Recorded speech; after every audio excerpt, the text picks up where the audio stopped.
ନମସ୍କାର ସାଙ୍ଗମାନେ। ଆପଣମାନେ ଜାଣିଥିବେ ଅଭିରାମ ପରମହଂସଙ୍କ ଜନ୍ମ ଜୟନ୍ତୀ ପାଳନ ଅବସରରେ ଆମ ଗାଁରେ ଝୋଟି ଚିତା ଘଣ୍ଟ ହୁଳହୁଳି ଶବଦରେ ଗାଁ ପରିବେଶ ପୂରି ଉଠିଥିଲା। ତା ସହିତ ଶିବଶଙ୍କର ମହାରାଜଙ୍କ ପ୍ରବଚନ ସମସ୍ତଙ୍କୁ ମନ୍ତ୍ରମୁଗ୍ଧ କରିଥିଲା। ଗାଁର ଗୋଟେ ପ୍ରମୁଖ ବିଶେଷତ୍ୱ ହେଉଛି ଏଠି ସମସ୍ତେ ଏକତ୍ରିତ ହୋଇ ସବୁ କାର୍ଯ୍ୟକ୍ରମରେ ଅଂଶଗ୍ରହଣ କରିଥାନ୍ତି। ଏହା ହେଉଛି ତାର ଏକ ଝଲକ। ସରିଲେ ଫଳ କ୍ଷୟେ ଲବ୍ଧ କ୍ଲେଶ ମାତ୍ର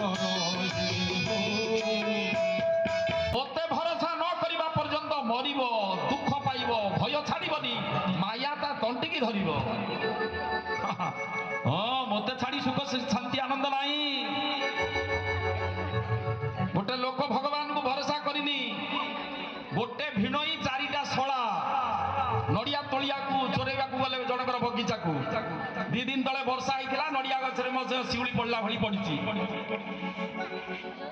ଭିଣୋଇ କହିଲା ଶଳାକୁ, ଆରେ ତୁ ଯା, ଉପରକୁ ପାରିବୁ, ମୁଁ ସବୁ